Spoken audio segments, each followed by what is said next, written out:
Imagine seeing a Caravaggio painting for the first time in, say, 1605. It's probably impossible for us to get into that frame of mind to a time before TV, film, photography, and TikTok, when the only visual arts depicting the human form were painting and sculpture.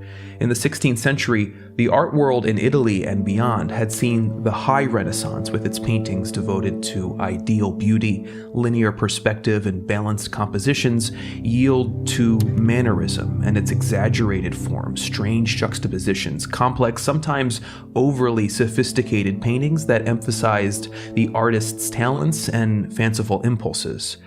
Then you walk into a church in Rome and see this. It must have been shocking, maybe even too much to handle for some. It's dramatic, crystal clear, so visceral that you feel exposed, vulnerable, involved. It's Caravaggio's The Calling of St. Matthew. You're seeing the moment that Jesus Christ calls Matthew, the tax collector, to be his disciple. As it says in Matthew 9:9, Jesus saw a man named Matthew sitting at the tax collector's booth.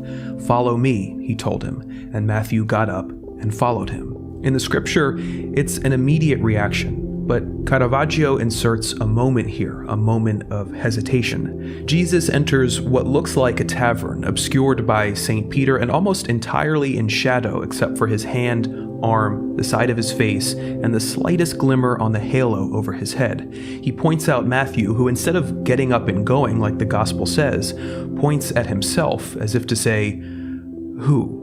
Me?" To the left of him, two of his fellow moneymen don't even realize a divine presence has arrived, consumed by their worldly matters.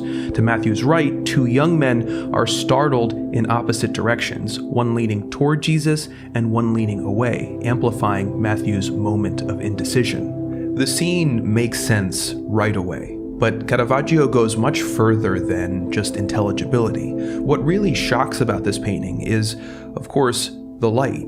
The intensely dramatic play of light and shadow called chiaroscuro, or when it's so pronounced like this, tenebrism. The harsh light coming from the upper right of the canvas, like divine illumination, points out Matthew more forcefully than Jesus does.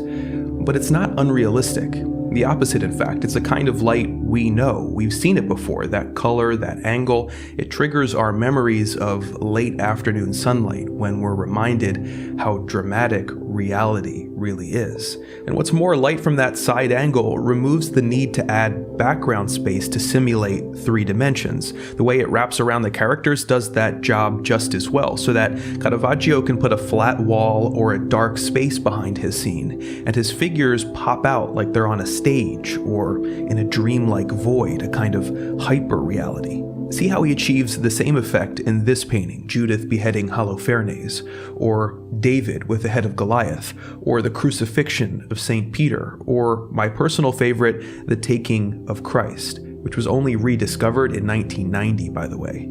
I mean, it's like you're there, crowded in that group. You can hear the metal of the knight's armor, the scream of St. John fleeing. You can feel Judas's hand on Jesus' arm, his kiss as he betrays his friend. You're caught up in it. You know, it's worth noting that this is exactly the kind of painting that the Catholic Church wanted during the Counter-Reformation as it pushed back against Protestantism. One of the Council of Trent's decrees was that art should strive to help Christians understand and reconnect with their faith. With so many illiterate people, painting was a crucial way to transmit the stories of Catholic doctrine. And Caravaggio's work is not only easily understandable, it stirs deep emotion in its immediacy.